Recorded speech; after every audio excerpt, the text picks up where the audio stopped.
how can you gather everything in an automated way, which is not manual or not cumbersome, or maybe even manual error prone in that sense. So you need tools that will be the backbone there, so that you have knowledge and overall insights.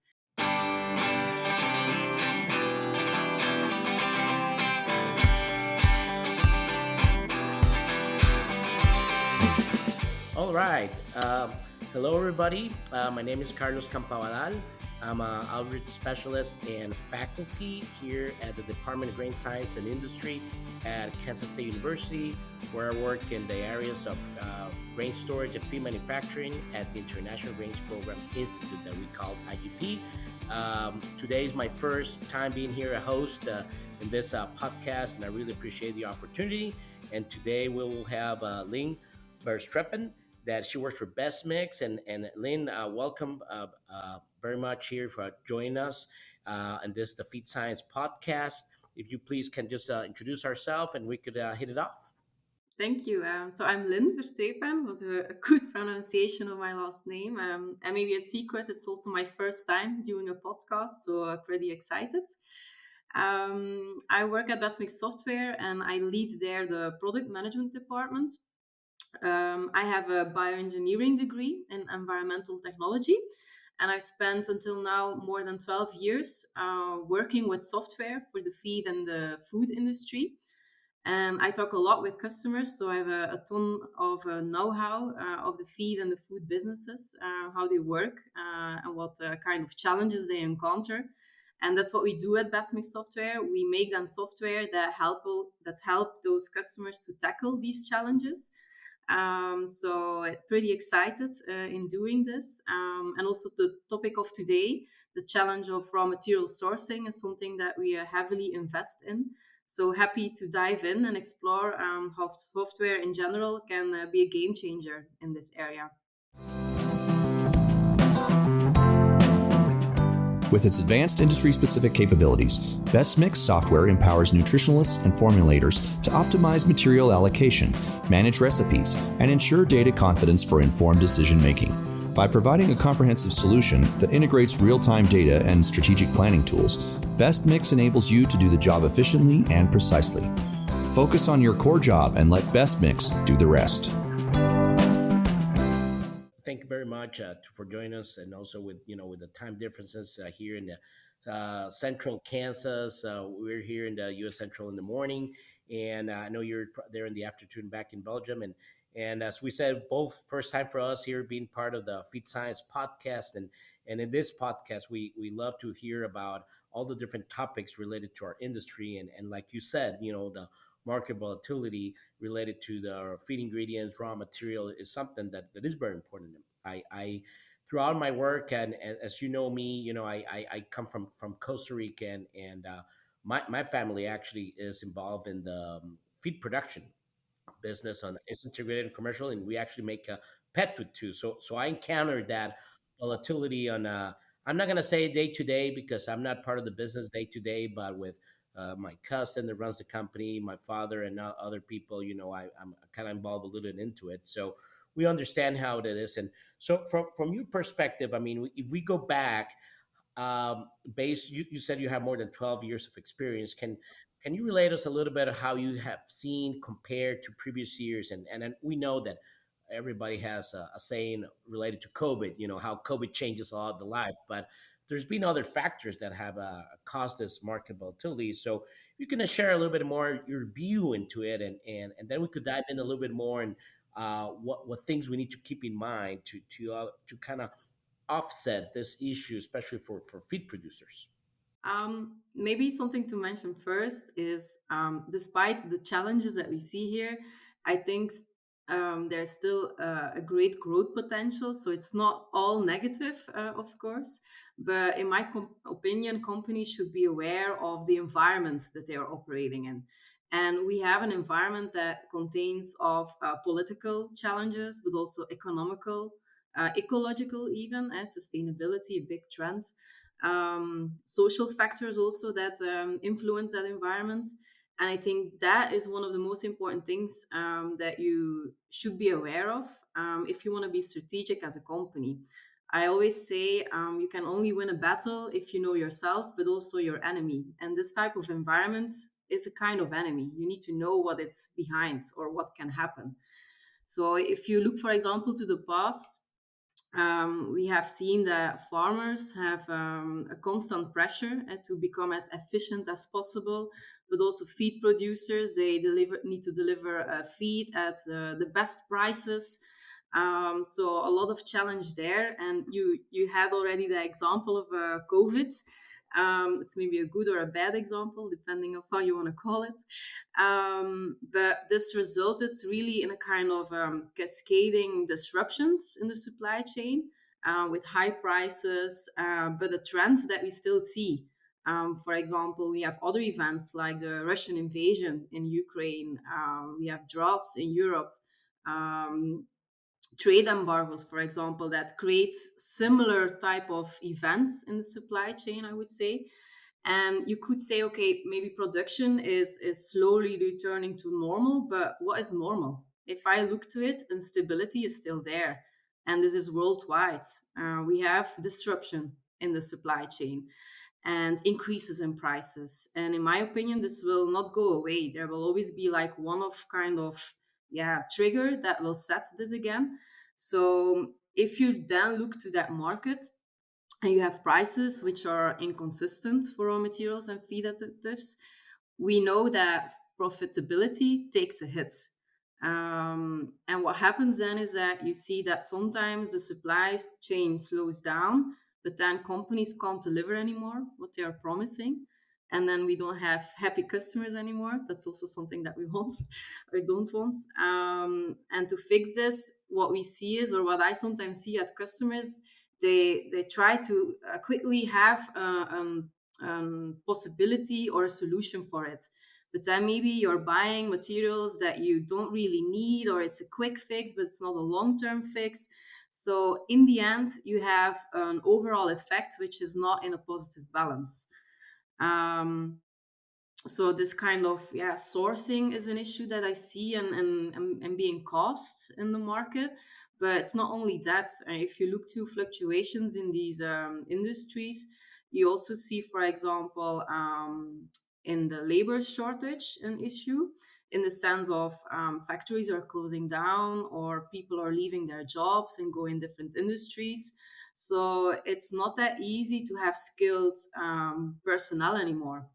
So that's also a kind of trigger that we see. So not that easy to find a solution there. For example, farming has had a hard time finding enough workers for a while now, and the pandemic even made it worse.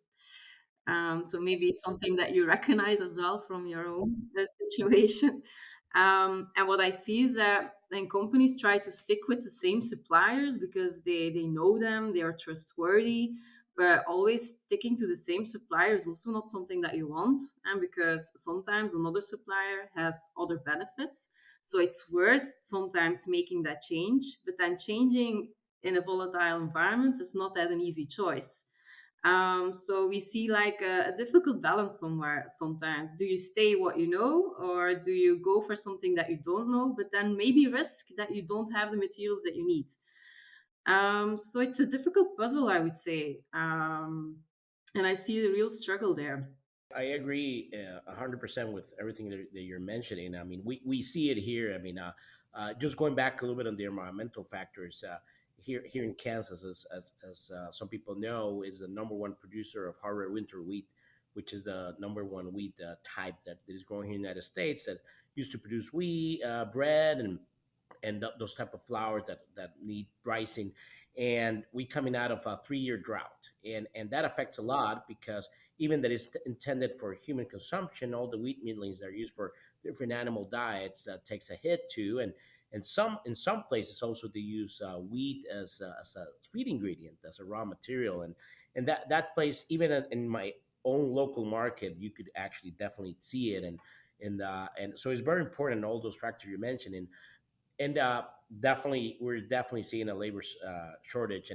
And as you see, companies is very difficult to actually overcome this. I mean, you have to being very creative on how to do things, automate your process, and then of course different tools like that you guys work in, softwares that could help you do be more efficient and kind of take that.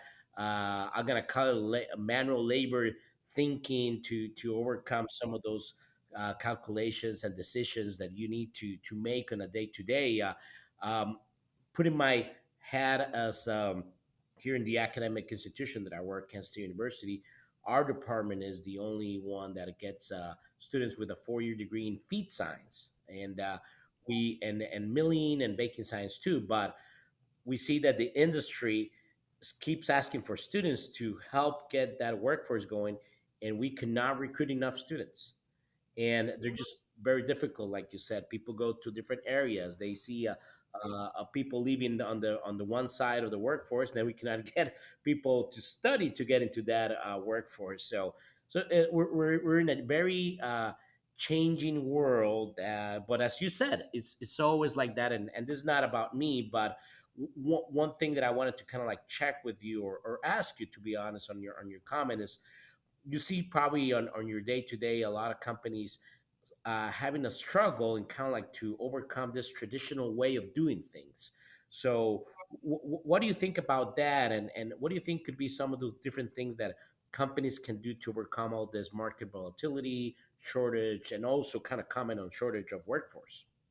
I think it is just a big challenge in the sense of sometimes, for example, you think, there's a possibility of working with alternative ingredients, for example, waste streams. Waste streams can be used to feed animals as well, and it can save money, but it's not that easy. How will you replace it? And what kind of alternative will you incorporate then? And how would you do it? And what's the effect on this recipe? And what's the effect on the entire facility, for example? So it's a very complex thing. And for me, that's one of the characteristics of it. So if you look to the characteristics of the current industry, it's complex, but at the same time, there's something else. If you look to maintaining stability and continuity, I would say, it's difficult not only because it's complex, but the fluctuations are also often rapid and extreme. So, three characteristics that makes it almost mission impossible via a traditional method, where you're gonna do it based upon experience, or yeah, for a particular case, because yeah, it's complex, it's rapid, it's extreme, so it's like very crucial that you do a correct decision, but it needs to be within a limited time that you do it. So, yeah, a quick judgment based on past experience is not efficient. I always compare it with and people that I know, me, they will say she's there again with her example. But I compare it with like a spider's web. If you navigate in this principle, it's like pulling on one thread, and it may seem beneficial for that one particular aspect that you're looking into it. But if you pull on one thread of a spider, the other ones are also moving, and sometimes they are not moving in a good direction. So looking to this puzzle is really something that you need to do from overall insights, and not on a particular case, because maybe you will do something that will impact that smaller part in a very good and beneficial way, but the overall effect is maybe not that what you want. And because you want to optimize your entire production facility, or even the different sites across the country that you want to make sure that you do. So a traditional method then is not really handy. Because yeah, it's then based upon past experience, and it's not really like the one single source of truth where you see the impacts and the pros and the cons of everything. And what I also noticed, that it's complex in the sense that there's a lot of data, but most often the data is also in different systems. So how can you make an accurate decision if you don't have all your data with you? You don't have a single source of truth in a traditional method. And that also slows down good decision making. Well, let's touch base here a little bit, maybe more on the data, because you triggered something that kind of hit my mind a little bit. And we're in the world right now where big data is very important, and sometimes I this is a personal opinion. I believe that in the overall, I think in the farming in some sectors in the world is being used more than before. But in the feed industry, I believe that we struggle a little bit. So can you comment a little bit, because I know that in your company you guys develop different type of softwares to meet utilize this data. So can before we go into that labor shortage and then connect with that, will you mention a little bit how overall the decision making with the collection of data in this software helps you to kind of do the best decisions that you could do in your company?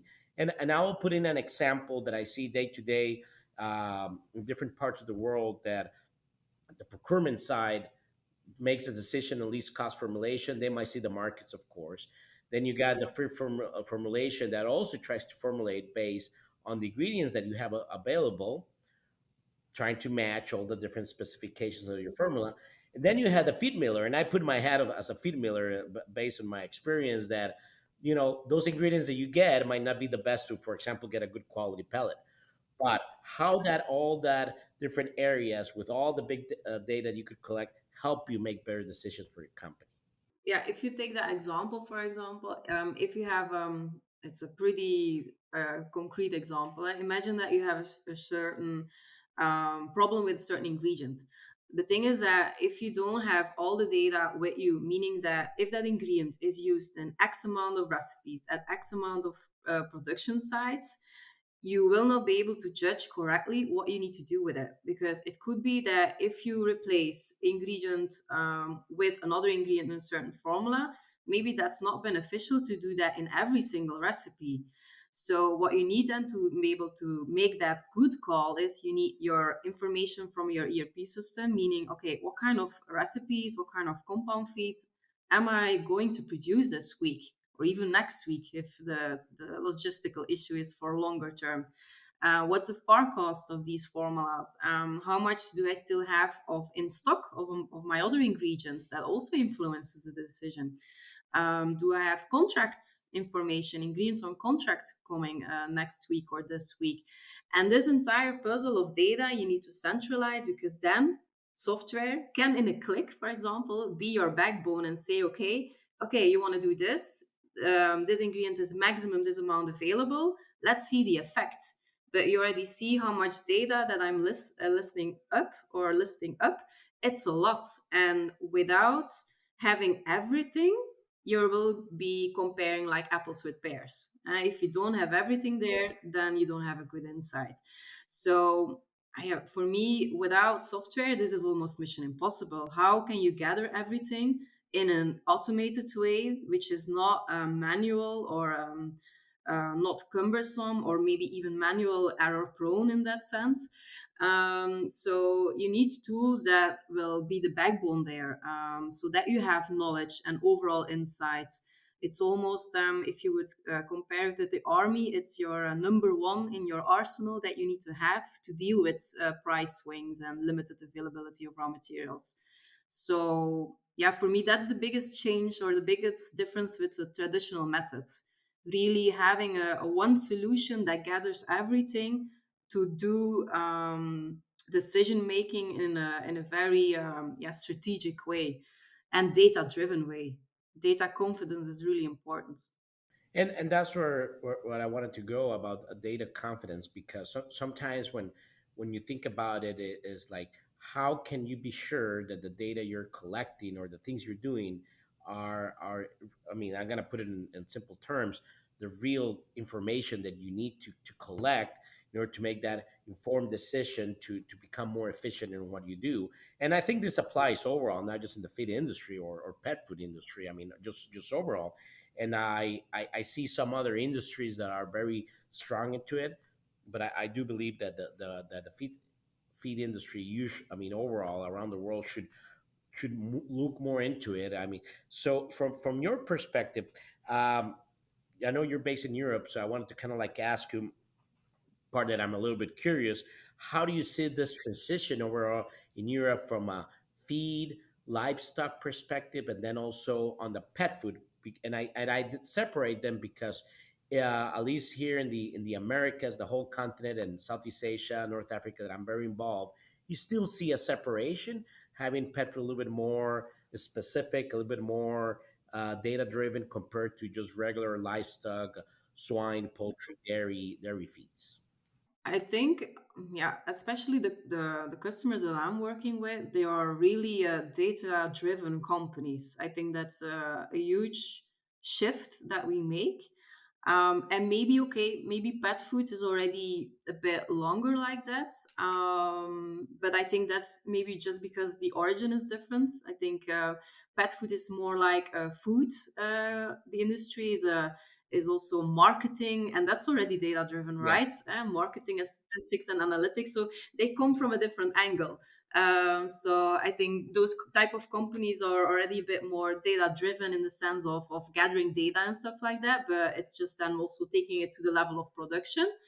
But yeah, already from the beginning of my career, in fact, I see data driven decisions, and of course it's getting more importance, or that's increasing, because without having those data sets at your fingertips, I would say the decision making becomes harder because the environment around it is not that stable anymore. And whilst before you could trust, okay, it will be like this, you can't do that anymore. You can't say tomorrow will be like that. And that's a different type of atmosphere that we are in. So I believe it's crucial to have really one main source of truth for all your data.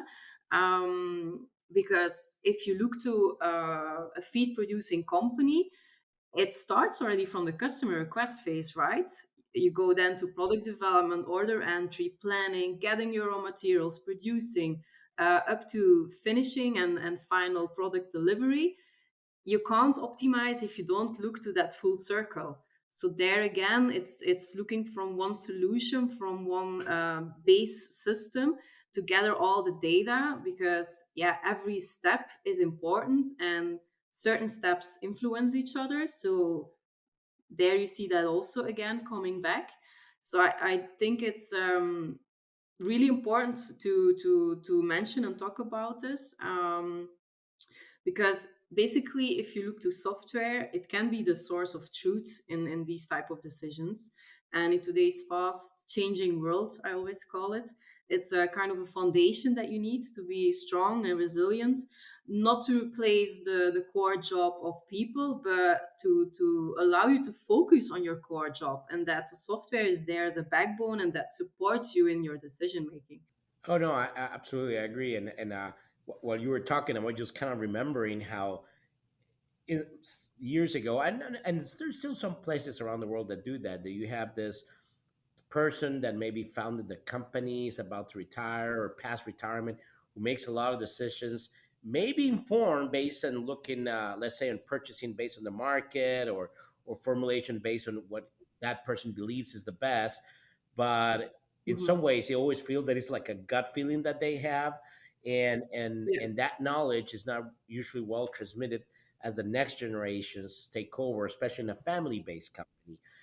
So, and Yeah. even if you go more into a public trade company, or somebody that is managed as family company, managed separately, that the whole decisions are just have to come from somewhere. Hmm. And that's why I think everything that you said is key, and we have to kind of always look more into the data. So, being said that, you know that, as you mentioned, we have very a lot of unpredictable fluctuations. I mean, who could have guessed, for example, a year and a half ago, that the Russia was going to invade Ukraine, and that affected the market of corn, wheat, and sunflowers, and of course other ingredients too, and the whole transit of those ingredients. And for example, when droughts, South America that faced some parts of it with drought last year, that overall on the feed ingredient, on the major components, always has those fluctuations. Hmm. So, being said that what you mentioned on the software, what specific features can empower that formulation and or purchasing managers to make those informed decisions, to swift and make those informed decisions, to overset or offset any type of unpredictable fluctuations. In my eyes, it's playing a key role in addressing the challenges, and I'm thinking of a few scenarios. Yeah. um I'm gonna talk about my experience at BESTMIX, of Oh, course, great. because that's Yeah, what I know. absolutely.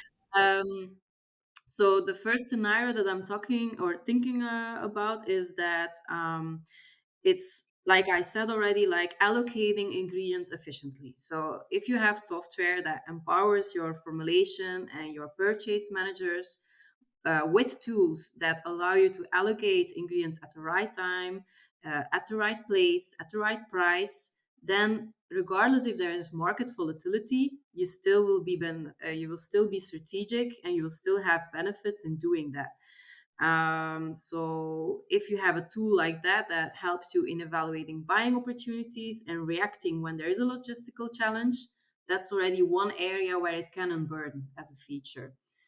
Um, Maybe a second thing that I'm thinking of is that it's not only reactive, it's also strategic. It can be your partner in crime, let's say, by monitoring market dynamics. Not that I'm promoting AI and stuff like that, but it really like as a backbone, and AI has, of course, its benefits as well. But what I mean is that it can be really your supporting partner in monitoring the dynamics and identifying the risks and opportunities associated with price fluctuations. Because that's also something that is typical for me. When there is a challenge, for me, a challenge is not only negative, there's also an opportunity behind it. So it depends how you look to it, from which angle that you're looking to it. So if you then use software to turn it to in a benefit, then maybe you have opportunities that you didn't have before. And that's where software comes into place. It can help you to minimize the risks, but also in maximizing the gains that you can have from it. So I think that's also something that I want to share or give as feedback. Um, and maybe, yeah, being ahead of the market, I would also say that's again that stepping away from the reactive mode and being proactive, forward thinking, allowing companies to forecast trends and plan months ahead to secure the supply chain and the procurement strategy that you want to do there. Um, yeah, the accurate data or the single source of truth, that's also already something that we talked about. Yeah. Maybe another interesting one, because maybe that's not directly linked to a volatile market, but for me it's related. Sustainability, that's also a big trend.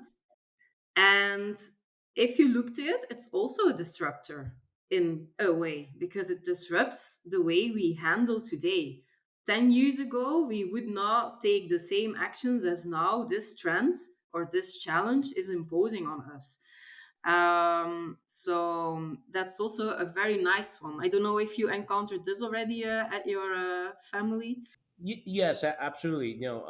Sustainability is something very important for the market, for the consumers, and I will tell you that a little bit from the U.S. farmer perspective, on the especially the soybean side, Hmm. that they have kind of taken a little bit the lead in working with that, and they're trying to do get some ways. They have a specific system that no need to go into details, but that they have shown how their farming practices and the a little bit part, and I'm not going to say complete, but part of that supply chain has shown sustainability, and that has helped us at least from the people that we're in the as the end user. Um, in Costa Rica and a lot of places here in the upper part of Latin America, we buy U.S. soybeans or soybean meal as the main protein source. Hmm. So having Yeah, that certificates of sustainability that enables you to put a label on your feed, yeah, can imagine. livestock being pet food, is a benefit, and there's different things on that is a total new I think another feed science podcast topic, because I think it's very important, but you could definitely see that. So we have kind of benefited from that perspective, but because it's very market driven, and I will say, for example, that when you think about the livestock market in almost the majority of countries is very, and maybe in Europe I'm not that knowledgeable, it might be different, but in the Southeast Asia, North Africa, Latin America, here in the US is very regional, but the pet food is not. Yeah. I mean, you go any supermarket, let's say Mexico, for example, and you're going to find pet food from the US, Canada, local, Central America, Europe. I mean, it just, and that's a trend because there's different things going on with the different options that you get. So sustainability plays a big role in order if you want to get ahead of that, like you said, being proactive. And I like the word proactive a lot, and I think that's key for our industry. I think definitely sustainability is a big thing, and here at the university we're trying to push it more. Definitely from Yeah. a processing perspective, of course, but understanding the consumer. So I know that in the Europe industry, European industry is something very big. Can you comment based on that? How do you see that trend in terms of sustainability? Is there a way that, for example, the feed producers, or let's talk about pet food, are the consumers requesting a specific certification or proof that the ingredients, the process, the transportation is all sustainable? Because I'm always curious how those aspects all are handled. It's really different country per country, and even also differences between feed and pet food. So we, as a software house, we already like years making changes in our software to allow to take into account sustainability, because we felt, okay, this is something where we need to be proactive on, and we are not waiting until customers or the industry needs it. So what we did already is pretty quickly. We incorporated it as a third pillar in formulation. So not only the quality side and the cost side, but also the environmental side. And what we see is that, for example, in the feed industry, there's like a quick acceptation in trying these methods and seeing, okay, when I'm formulating, what's then the effect on sustainability? And then in the pet food industry, there is a bit of a delay, I would say, because there we are still lacking a standardized Okay. database. Because if you look to LCA data, you need to compare again apples with apples and not apples with pears. And the feed industry already has more steps there. They have already the GFLI database, which is a globally accepted standard data set. But in the pet food, that doesn't exist yet. So there, yeah, we still see a bit of struggle, and we see a kind of waiting behavior in the sense, okay, is it the industry that takes action, or is it legislation that will push it? So there it's still a bit of a kind of waiting game and seeing, okay, who will do what. But yeah, like you say, 100% sure, we will move towards a situation that we will need to take this into account. But very challenging, and nice to see how this also evolves. And we always do these kind of sessions and also partnering sessions with customers about this. And I see this evolving in a very nice way. But at the same time, also a pressure, of course, that comes from law and from the market. So again, a challenge, a kind of disruptor, but something that can bring benefits as well. I agree. I mean, it is a challenge, but I like what you said, that is very interesting, and see how it evolves, because it's like the overall market. It fluctuates, in a different Yes, way, but definitely. I like to see it because, as new trends come in, and more science brings more information, and of course, like you said, politics also plays into it. But Yeah, the consumers, I mean, sometimes we underestimate consumers, and but the consumers, at the end of the day, they always say the customer always has the right, the is always right. But it is something that I think, for our current generation and the future generations, it's something exciting to work within, especially that there's nothing that has been established for many years, and we could have a saying into it. So I definitely agree with that. But very interesting. and it's not an or situation, right? It's not that I'm against meat or whatever, but I do believe in balance. Is It's about balancing it, and the fact that we are a bit more aware of what we're doing is beneficial for everybody, for everybody that lives on the planet and for the planet itself. And also maybe it's because of my background as an environmental engineer that I like this topic. But I see also the beautiful aspect of it, that we put focus on this. No, I it's definitely a balance is very important, and that you said something that on your background being a bioenvironmental engineering, and let's go into it because I think maybe at the beginning we didn't cover too much, but um, how do you end up like working in this area? Because I'm always curious, honest. Uh, I came. I'll put my example. I'm actually a mechanical engineer and ended up working in family business and then in the industry for a while before I decided to go to grad school and move into agriculture engineering and ended up here in a university institution. But I'm always curious how we ended up getting to where we are right now. So if you could just share that a little bit more into the personal side of things. When I had my degree, I was looking for a job, and then I was also applying for jobs in environmental side more. But I also saw the opportunity to work at BESTMIX, so I'm already working from the beginning at BESTMIX Software, and I don't know, just the even after the first conversation, I had something. Ooh, IT. I like this. I didn't know what the virtual server was in the beginning, so it was like, what's this? But what I like about IT is that it's a kind of combination, and then maybe the engineering background comes into the place where you still engineer and you make something, but we do it for the nutrition industry. So for me, the bio degree and the engineering was also completed in a certain way. But it's like making software for nutrition industry. I talk a lot with also food producing companies, with pet food, with feed. Pet food is a bit my baby in the industry. That's I can something where tell. I I, can I tell. do talk a lot. Yeah. So for me, it's an ideal combo. It's still engineering, but in nutrition. So I think it's somehow two loves that come together and was a perfect hit or a perfect match from the beginning. And then when the sustainability goals more and more got attention also in the industries, I was like, oh, nice. Now the third one is also being added. So yeah. Wow, no, no, very interesting. It's always on that, and I, like I said, I could tell that pet food is a little bit of your baby, but and which is great. I mean, it's a very interesting area. When at the end of the day, we're making animal food, either for a cow or a Yeah, pig or a chicken of or course. or a Mhm. pet, and of course, pets being and some of us, and I include myself, we treat our animals, our pets as our own part of our family.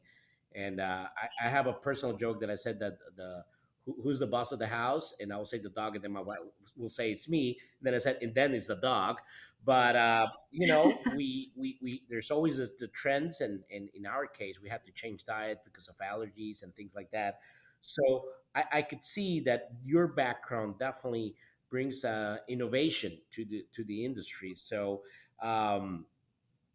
What are the key things that you see on the nutrition side on the pet food, at least from your perspective, that are evolving more on the innovation side? We could talk about ingredients, we could talk about processing, consumer trends in general. In the beginning, for me, pet food was a sector which was a bit more related to the feed industry because they still had opportunities in formulating and optimizing their diets. But then humanization happened in the pet food industry. So, what I notice is that a lot of extra claims, and around these claims, there's a lot of legislation, so there's less freedom in optimizing those diets. So it's more almost like a marketing game. You more have also brand companies that are starting up and that then are being that they produce their feed via private label producers, for example. So that's a kind of really constellation that happens. So there's like a big trend in humanization and It needs to be certain allergic free or type of trends or claims like that. So that's something that I see changing. But at the same time, also, yeah, the sustainability that has an impact. That's also a big change. And what I sometimes, and especially in the US, I saw this already, that I see these type of pet food companies starting up where it's almost like home baked cookies. So it's like number one humanization example, stuff like that. And that's something that in Europe is less. There's also a trend like that, but when I encounter it, it's most of the time in the US. And then I think, yeah, people do value, almost like you say, the dog or the cat is like a member of your family. So you want to give them homemade dinners or something that I will mix with the ingredients that I have at the fridge. That's also a business model already. Companies that have a website designed really where you can fill in your own ingredients at home, and that it will propose you a certain customized diet. So all these kind of things are trends that pushes companies to go that extra step in delivering, yeah, products more as a service, almost not purely the products in the shelf, but also really a real service model behind it. So yeah, that's also really something which is changing. I agree, and I have seen it in also in certain Latin American markets, at least in my personal experience. And uh, I've seen stores that you actually go in and you buy raw ingredients, Yeah, frozen or or packaged, and you prepare the food for your dog. I mean, they're supposed to have those nutritional trends and things like that, and I understand that. I don't know how accurate that will be, but so you treat your own dog as a human in humanization, like you said. And yes, I don't know how much on that specific the nutrition is the right one, and of course the allergens and all those things. But yeah, hey, it's what it is at the end of the day. Is a yeah, market trend and how the consumers want it. And because we always say here in our here, as you know, that you have worked with some of my colleagues in the past, that we're the animal food and pet food science. That's how the name is changing of our feed science program. And that we always make feed or pet food for the eyes of the owner, not necessarily with the dog or the cat or what. So it's a very interesting industry, and I see that on that sense. And I appreciate your feedback on that, because it's pets is always a very interesting topic. I just came from a doctor's appointment, and while the time I was being there, we talk about dogs. yeah, Yeah, true. it's also a very always companion animal. So that so well. Yeah, I appreciate you joining us today. We're coming kind of like at the end of our time, and of course, I know that you're gonna be continuing participating in some of the activities in the pet food world that are also coming here to Kansas, to Kansas City specifically. And yeah. I will be speaking at a pet food forum. So if you want to meet me there, I will be there as a presenter.